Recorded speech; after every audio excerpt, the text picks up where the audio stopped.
কুনতুম খায়রা উম্মাতিন উখরিজাত লিন-নাসি তা'মুরুনা বিল মা'রুফি ওয়া তানহাউনা আনিল মুনকার।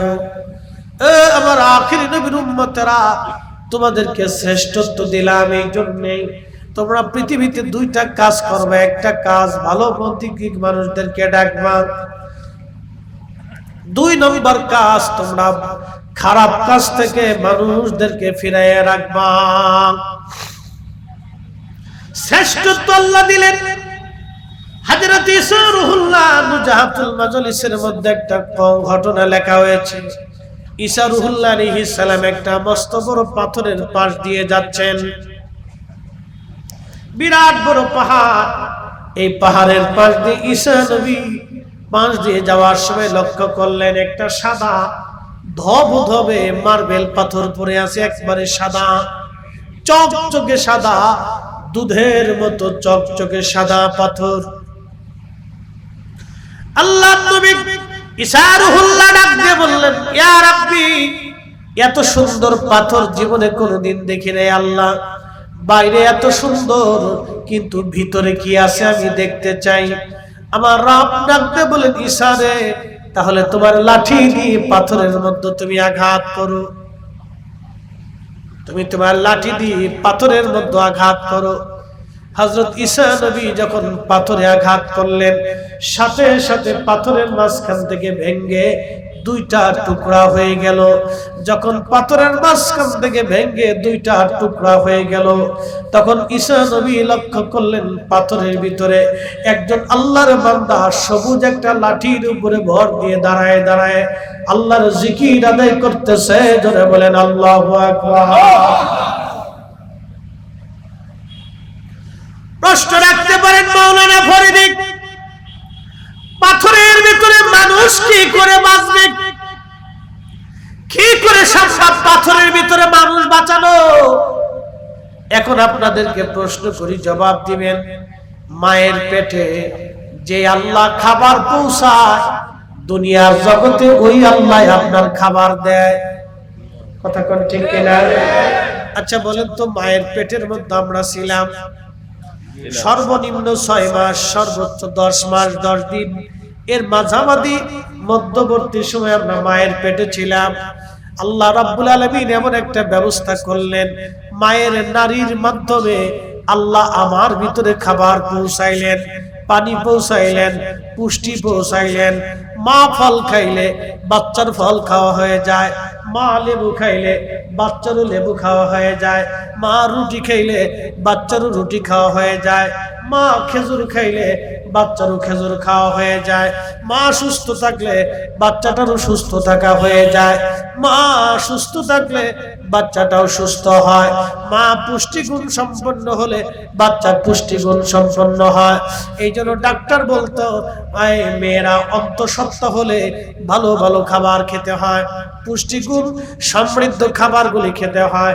আর আল্লাহর নবী 1450 বছর আগে ডাক্তারি শাস্ত্র দিয়া, আমার নবী চিকিৎসা দিয়া, গাইনি বিশেষজ্ঞ হইয়া নারী জাতিদেরকে বলে দিলেন, হে নারী জাতিরা, তোমাদের গর্ভবতী মেয়েদেরকে খেজুর খাওয়াও, কারণ খেজুরের ভিতরে সর্বপুষ্টিগুণ থাকে। খেজুর খাইলে তোমাদের নারীরা শক্তিশালী হবে এবং পেটের বাচ্চাটাও শক্তিশালী হবে। একবার জোরে বলা যাবে কি মারহাবা?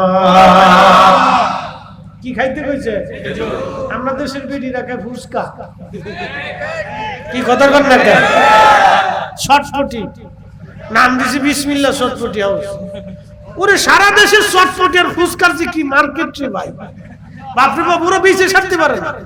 যা জিজ্ঞেস করুন ব্যবসা কেমন, কই সারা দেশে লাল বাতি বাজলে আমাদের বাতি নেই, আমাকে বাতি সবসময় জ্বলিয়ে থাকে। সারা দেশে লাল বাতি জ্বলে, ওদের বাতি নেই, ওদের বাতি জ্বলতেই থাকে। খুব মনোযোগ দিয়ে আল্লাহর নবী 1450 বছর আগে একজন অন্তঃসত্ত্বা নারী কি খাবে, তার বাচ্চাটা কেমন হবে, কি খাইলে বাচ্চা সুন্দর হবে, আল্লাহর নবী তাও বলে দিয়ে গেলেন। তোমরা খেজুর খাও। কেন খেজুর খাবেন এটাও বলে দিলেন। আদম সফিউল্লাহরে আল্লাহ মাটি দিয়ে বানিয়েছিলেন। কোরআন বলতেছে বাদা খালকাল ইনসানি মিন তিন, আমি মানব জাতির সৃষ্টির সূচনা করেছি মাটি থেকে। এই মাটি হাজরাতে আদম সফিউল্লাহ আলাইহিস সালাতু ওয়াস সালাম এই মাটি আনার জন্য আজরাইল চলে গেলেন। আজরাইল আলাইহিস সালাম পৃথিবীর বিভিন্ন জায়গা থেকে মাটিগুলি নিলেন। মাটিগুলি নিয়ে আল্লাহর বেহেশতের তাসনিম নদীর পানি দিয়ে এই মাটিটাকে খামির করে লাকাদ খালাকনাল ইনসানা ফি আহসানি তাকওয়িম।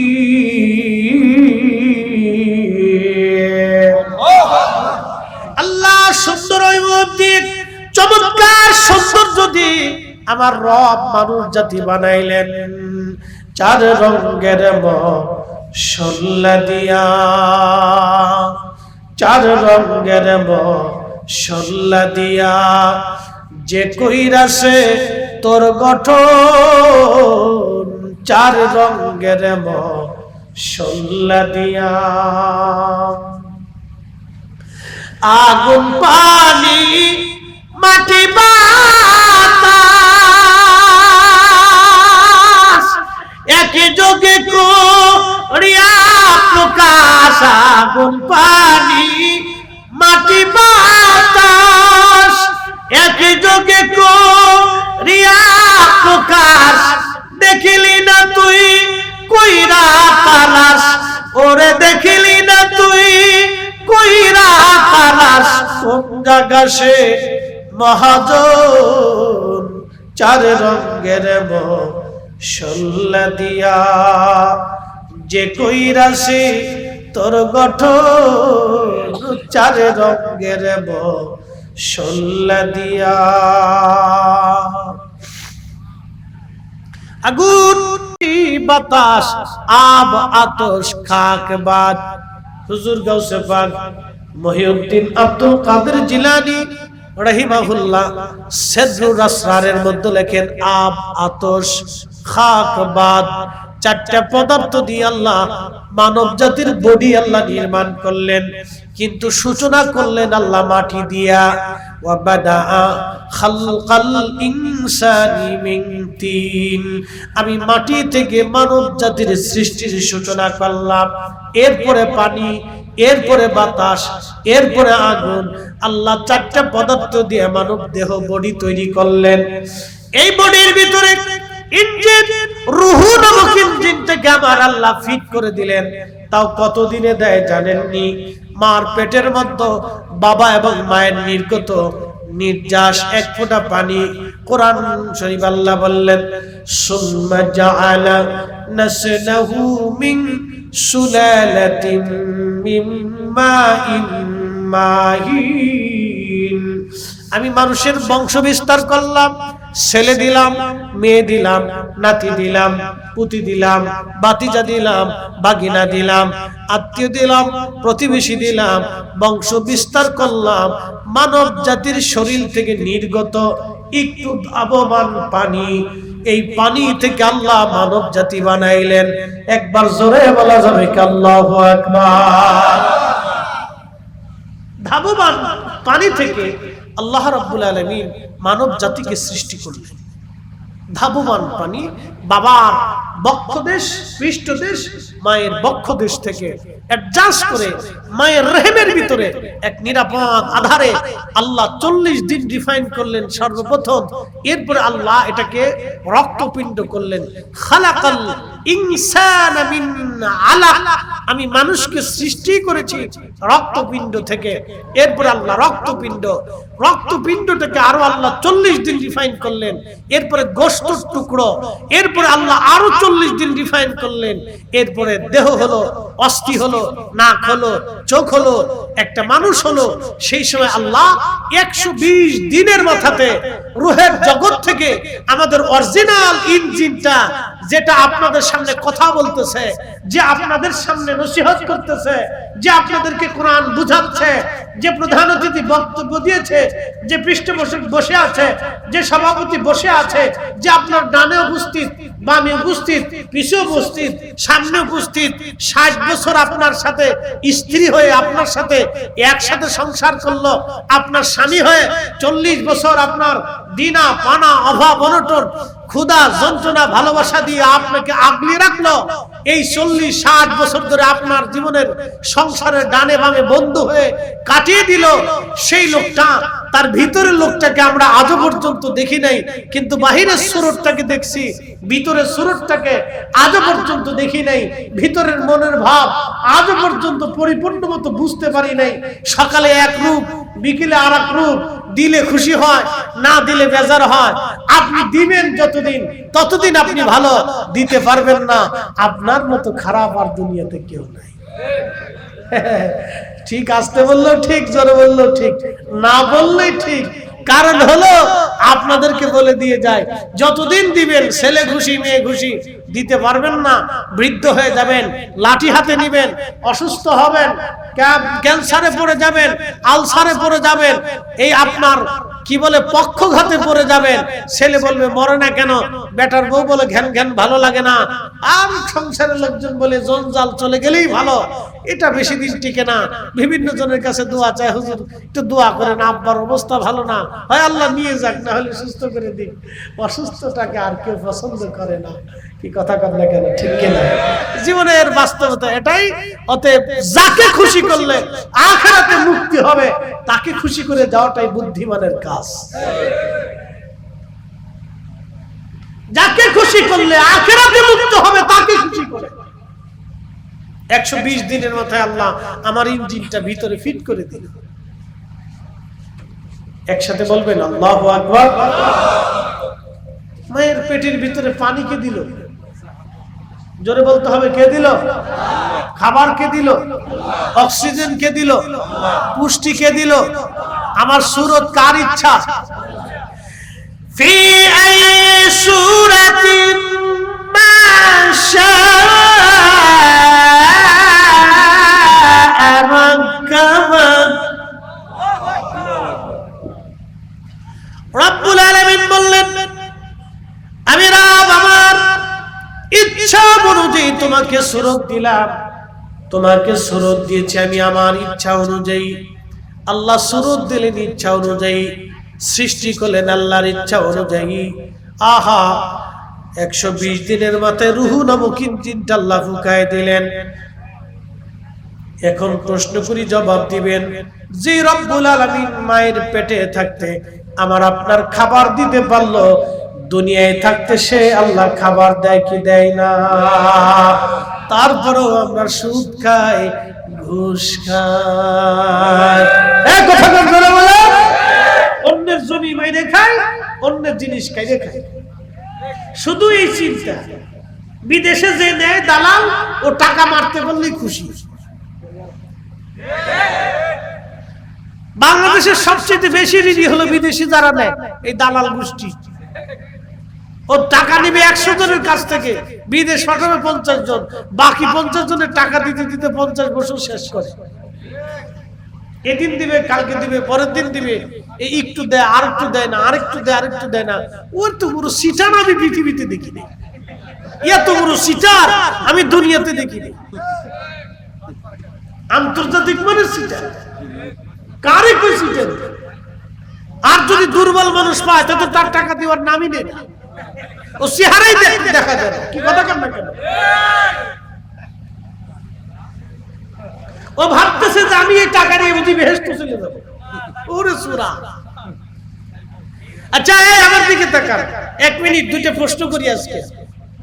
আপনার সামনে শুয়োরের গোশত সুন্দর করে কালাভুনা করে, ওই আপনার সন্ধু হোটেলের কালাভুনা, সন্ধু হোটেল, কুমিল্লার সন্ধু হোটেলের মতো কালাভুনা করে শুয়োরের গোশত আইনে দস্তরখানা বিছাই দিয়ে আপনারা খাবার দিল, বলেন হালাল না হারাম? আপনি ওযু করে খাইতে বসলেন, হালাল না হারাম? ওই শুয়োরের গোশত আপনি একবারে বিসমিল্লাহ বলে খাওয়া শুরু করলেন, হালাল না হারাম? খাওয়া শেষে আলহামদুলিল্লাহ বললেন, হালাল না হারাম এই বুঝে যান। কারণ কি? শুয়োরের গোশত, শুয়োরের গোশত দস্তরখানে বিছাইয়া বিসমিল্লাহ বলিয়া ওযু করিয়া জাপলেই আপনি মেশাক করিয়া যত পরিষ্কার হয়ে খান, শুয়োরের গোশত যেমন হারাম, অন্যের টাকা বাইরে দিয়া ওই টাকার গরুর গোশত কিনা যাই নামাজ বিছাইয়া টুপি মাথায় দিয়া জুব্বা গায়ে দিয়া ওযু করিয়া মেশাক করিয়া বিসমিল্লাহ বলিয়া ওইভাবে খাওয়া হারাম। কথা বলেন ঠিক না? কোন তফাৎ? কথা কোন না? কোন তফাৎ? কোন তফাৎ নাই। এ কি রকম হারাম? কথা ক্লিয়ার না? ভেজাল আছে? হ্যাঁ, এই জন্য আপনি দস্তরখানা থাকবে না থাক, কিন্তু হালাল খাইতে হবে। কি কথা বল না কেন? দস্তরখানা থাকুক বা না থাকুক, খাবার কি হতে হবে? হালাল হতে হবে। আপনার মাথায় টুপি থাকুক না থাকুক, খাবার হালাল খেতে হবে। আপনি বিসমিল্লাহ যদি ভুলে যান, তারপরেও যদি খাবার হালাল হয়ে যায়, তাও মুসলমান আগে পরে আল্লাহর নাম ভুলে হলেও নিয়ে নেয় যে আল্লাহ তুই ভালো খাওয়াইছিস। কি কথা ঠিক কিনা? এই জন্য খাবার হালাল হইতে হবে, রুটি রুটি হালাল হতে হবে। কাবা ঘর করে যদি কাঁদেন তাও দোয়া কবুল হবে না যদি হালাল খাবার না হয়। আপনাদের বুঝতে কি কোনো কষ্ট হচ্ছে? তাহলে পিছের ভাইরা একসাথে বলেন তো আল্লাহু আকবার। বন্ধুগণ আমার, এই যে রব্বুল আলামিন আমাকে আপনাকে পৃথিবীতে পাঠাইলেন সুন্দর অভাব দিয়ে মানুষ বানাইয়া, যে আল্লাহ মায়ের পেটের মধ্যে মানুষ বাঁচাইতে পারে, সে আল্লাহ পাথরের ভিতরেও মানুষ বাঁচাইতে পারে। কথা বলেন ঠিক কিনা?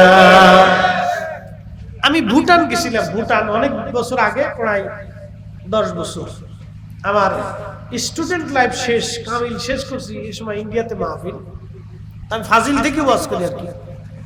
তো ইন্ডিয়ার জলপাইগুড়ি জেলা আছে, লালমনিরহাট, পাটগ্রাম, হাতিবান্ধা, এই সীমান্ত দিয়ে আমরা ঢুকে মাহফিলে গেলাম। জলপাইগুড়ি, তারপরে কুচবিহার, শিলিগুড়ি, এই অঞ্চলে বেশ অনেকগুলি মাহফিল আমি করলাম। তো জলপাইগুড়ি জেলার জয়গা একটা এলাকা আছে, এই জয়গা মাহফিল করে ভুটানের সীমান্ত।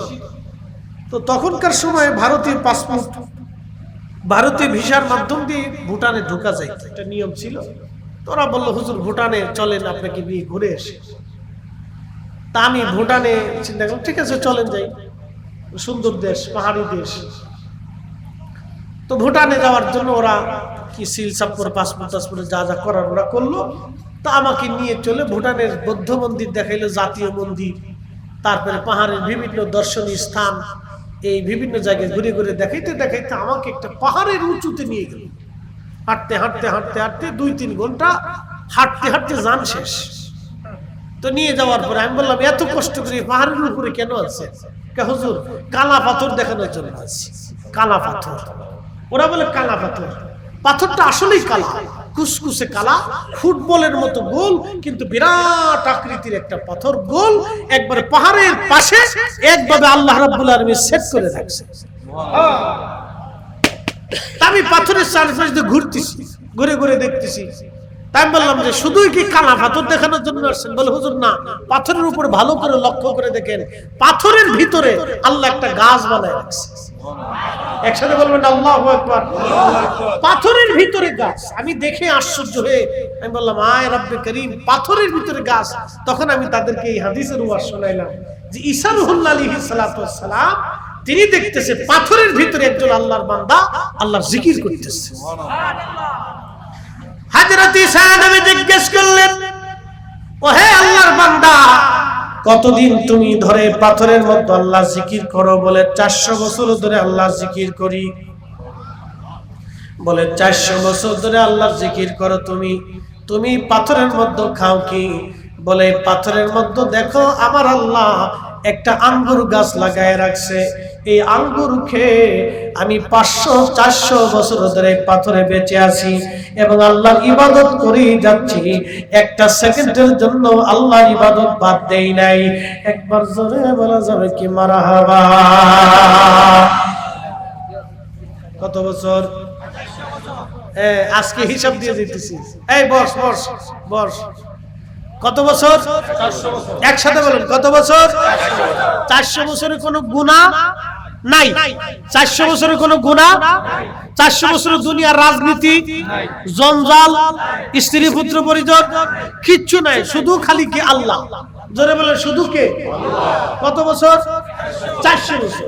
ঈসা আলাইহিস সালাম আল্লাহকে প্রশ্ন করে বলেন, রাব্বি 400 বছর যেই বান্দা নিষ্কলঙ্ক ভাবে শুধু তোমার ইবাদত করলো, এর চাইতে দামি বান্দা কি পৃথিবীতে আছে? আল্লাহ ডাক দিয়ে বলেন, হ্যাঁ ঈসা, এর চাইতে দামি বান্দা আমি পৃথিবীতে পাঠাবো। বলে, রাব্বি তারা কারা? বলে, তারা আমার আখিরি নবীর উম্মত। এই যে সুবহানাল্লাহ না করেন বুঝবো সে কিপটে। একসাথে বলেন, একসাথে বলেন আল্লাহু আকবার। কারা? আমরা। জোরে বলেন কারা? আমরা।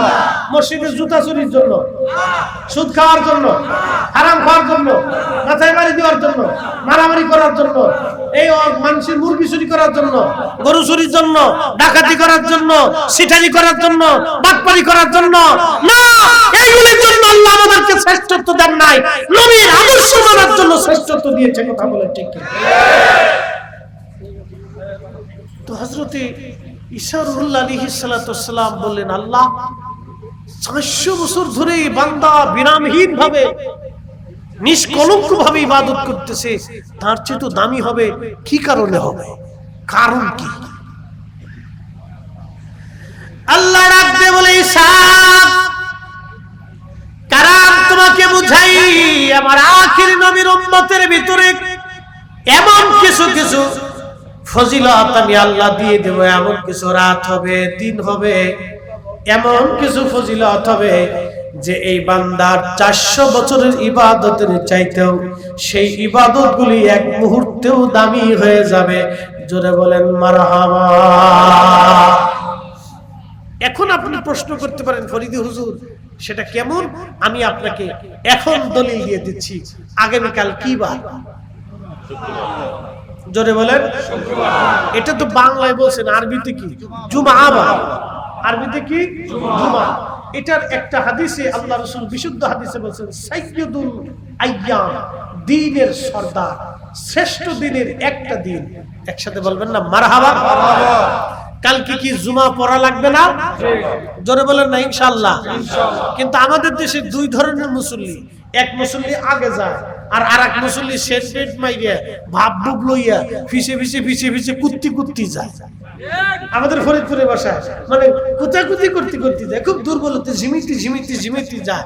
ইমাম সাহেব যখন খুতবা শুরু করবে তখন পিছনে চুপচাপ যে বসে থাকে, কোন রকম মরা মুরগির মতো নামাজ পড়ে, ঠুকুর নামাজ পড়ে।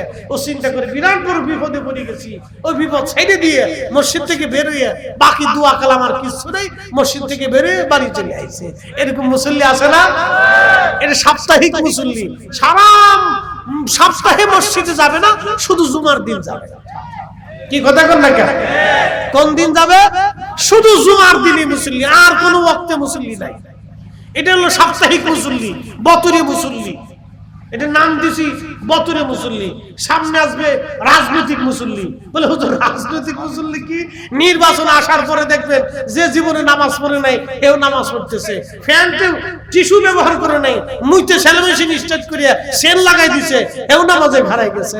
এটার নাম হলো রাজনৈতিক নামাজ। কি কথা কর না কেন? কি নামাজ? রাজনৈতিক নামাজ। রাজনৈতিক নামাজের অভাব হবে না, নির্বাচন খালি আসতে দেন। প্রিয় কুমিল্লার মুসলমান না ব্রাহ্মণবাড়িয়া, মুরাদনগর না, মুরাদনগরবাসী খুব মনোযোগ দিবেন। কালকে জুমার দিন আমি আপনাদেরকে শ্রেষ্ঠত্ব বলে দিয়ে যাই। সুনান তিরমিজিতে জুমার ফজিলত লিখতে যাইয়া আল্লাহর নবীর একখানা হাদিস, বিশুদ্ধ হাদিস ইমাম তিরমিজি লেখেন। আল্লাহর নবী বলেন, উম্মত রে, জুমার দিনে তোমরা যদি জুমার নামাজ আদায় করার জন্য কোরআনে আল্লাহ বলে দিয়েছেন, ইয়া আইয়ুহাল্লাযীনা আমানু ইযা নুদিয়া লিস-সালাতি মিন ইয়াউমিল জুমআহ, যখন ইমানদার জুমার নামাজের জন্য আহ্বান করা হয়, আযান দেয়া হয়, তখন তোমরা আর বসে থাকো না। ফাসআউ ইলা যিকরিল্লাহি ওয়া যারুল বাই', তোমরা তোমাদের ব্যবসা বাণিজ্য বাড়িঘর চিন্তা চেতনা যা কিছু আছে সব ছেড়ে দিয়ে তোমরা আল্লাহর জিকির আদায় করার জন্য, আল্লাহর স্মরণ করার জন্য জুমার নামাজে তোমরা মসজিদে চলে এসে যাও। আর দেরি করবে না। এই জন্য জুমার আজান হয়ে গেলে ব্যবসা বাণিজ্য কাজ বাজ যার যা কিছু আছে সব গুটায়া আল্লাহর ঘরের দিকে রওনা করাটা উচিত, নতুবা গুনাহের ভাগীদার হয়ে যাবেন। আল্লাহর নবী আরো বলে দিলেন, জুমার নামাজে তুমি যখন রওনা করবা, গোসল আসল করে পবিত্র হয়ে সুন্দর পোশাক পরে জুমার নামাজ পড়ার জন্য বের হয়ে গেলা। জুমার নামাজ পড়ার জন্য পায়ে হেঁটে হেঁটে হেঁটে হেঁটে তুমি মসজিদে আসবা, ইমাম সাহেবের কাছাকাছি এসে বসবা। ইমাম সাহেবের কাছাকাছি বসার পরে ইমাম সাহেবের খুতবা শুনবা। ধীরস্থিরতার সাথে আদবের সাথে মসজিদের মধ্যে বসে নামাজ আদায় করে তুমি আবার পায়ে হেঁটে হেঁটে হেঁটে হেঁটে বাড়ি চলে যাবা। শুধু এই আদবের সাথে ইখলাসের সাথে আল্লাহর সন্তুষ্টির জন্য তুমি জুমাতে আসলা আর গেলা, আসলা আর গেলা। আস্তে আস্তে আস্তে আস্তে পায়ে হেঁটে হেঁটে 400 কদম। কত কদম? জোরে বলে। এরকম আছে না অনেক মুসল্লি মসজিদ থেকে পায়ে হেঁটে গেলে 400 কদম আছে না? আছে। আমি 400 কদমের হিসাব ধরলাম, যেহেতু ওই লোক 400 বছর ধরে পাথরের ভিতরে নামাজ পড়তেছে, তো ওই লোকের থেকে আমাদেরকে আল্লাহ কেন শ্রেষ্ঠত্ব দিলেন? একটা ফজিলত থেকে বুঝে যান, বাকিটা বোঝার দরকার নাই। একটা বুঝে যান, পায়ে হেঁটে হেঁটে হেঁটে হেঁটে আপনি মসজিদে গেলেন, এক কদম এক কদম এক কদম এক কদম করে 400 কদম হলো। আল্লাহর নবী বলতেছেন, উম্মত শুধু জুমার নামাজে ইখলাসের সাথে তুমি হেঁটে হেঁটে গেছো, প্রত্যেক কদমে 1 বছরের নফল রোজা, প্রত্যেক কদমে 1 বছরের নফল রোজা, বিরামহীন মকবুলিয়াত নফল রোজা, এবং 1 বছরের 24 ঘন্টা ইবাদত করলে যেই পরিমাণে নেকি, ওই পরিমাণে নেকি প্রত্যেক কদমে 1 বছরের নেকি বান্দার আমলনামায় আল্লাহ দিয়ে দিবে। এরকম 400 কদম হলে 400 বছর, যদি ফিরে আসে আরো 400 কদম, তাহলে 800 বছর খালি জুমার নামাজে যাবেন আর আসবেন, তাতেই আপনার 800 বছরের নেকি হয়ে যাবে। একসাথে বলা যাবে আল্লাহু আকবার। কত বছর? যাইতে আসতে কত বছর? যদি 800 কদম দেন তাহলে কত হলো? 800 বছর। যদি এক যাইতে 800 আসতে 800, তাহলে 1600 কদম, তাহলে 1600 বছর। যদি 50 কদম দেন 50 বছর, আসতে যাইতে 100 বছর। 100 বছরের নফল নামাজ যত কদম দিবেন তত কদমে তত বছরের নেকি হবে। তাহলে ঈসা আলাইহিস সালাম ডাক দিয়ে বলতেছেন, ইয়া রাব্বি, তাহলে আমারও ওই নবীর উম্মত বানাই দেন। সুবহানাল্লাহ।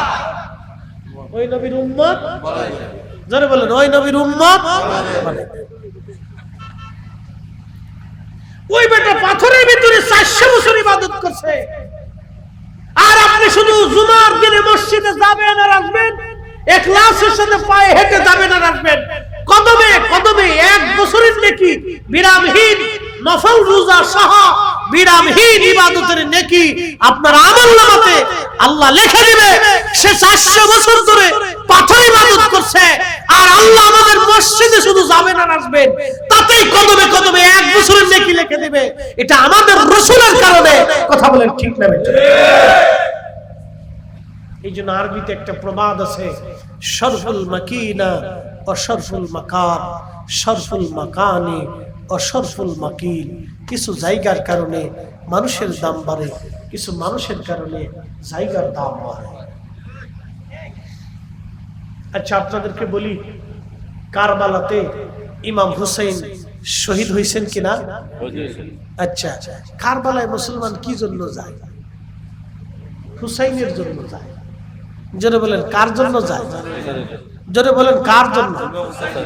আশহাদু আন্না মুহাম্মাদান আবদুহু ওয়া রাসূলুহু আরসালাহু বিল হাক্কি বাশীরান ওয়া নাযীরা وداعيا إلى الله بإذنه وسراجا منيرا.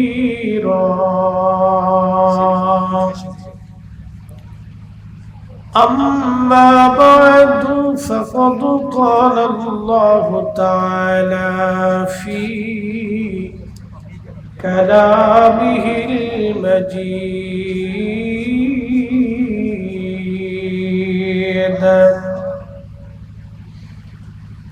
يا أيها الذين آمنوا لا تلهكم أموالكم ولا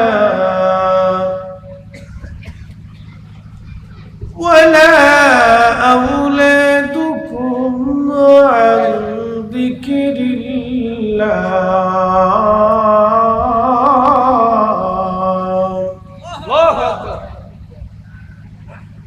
ومن يفعل ذلك فأولئك هم الخاسرون.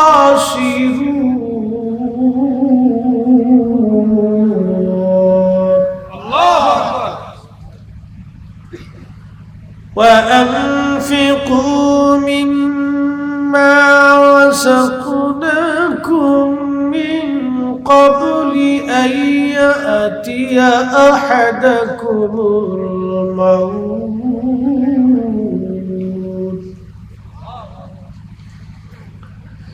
فيقول رب لولا أخرتني إلى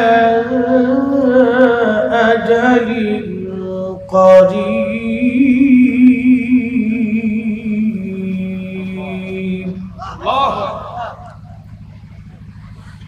إلى أجل قريب فأصدق وأكن من الصالحين.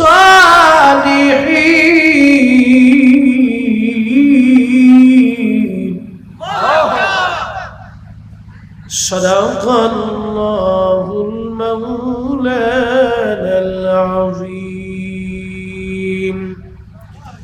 وصدق رسوله النبي الحبيب الكريم في شان حبيبه ومحبوبه: إن الله وملائكته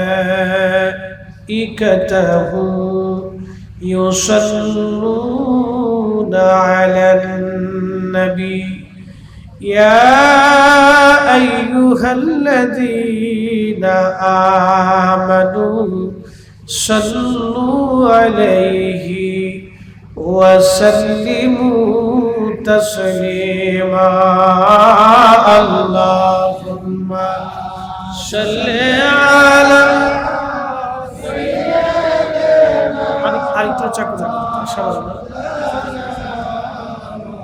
محمد وعلى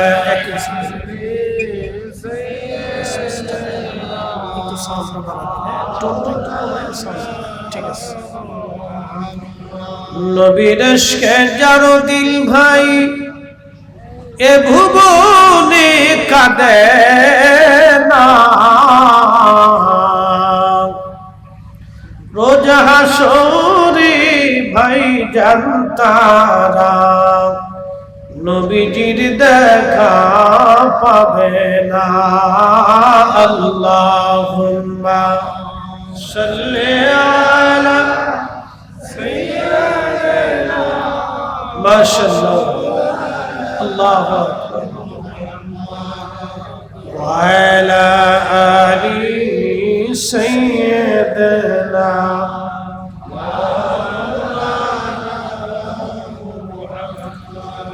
বাড়ি বাড়ি করো রে মন এ বাড়ি ঘর তোমার না, ঠিক কিনা? বাড়ি বাড়ি করো রে মন এ বাড়ি ঘর তোমার না, বাড়িতে শুইবারে মন, কবর তাহার ঠিকানা। আল্লাহুম্মা সাল্লি আলা সাইয়্যিদিনা মুহাম্মাদ ওয়া আলা আলি সাইয়্যিদিনা।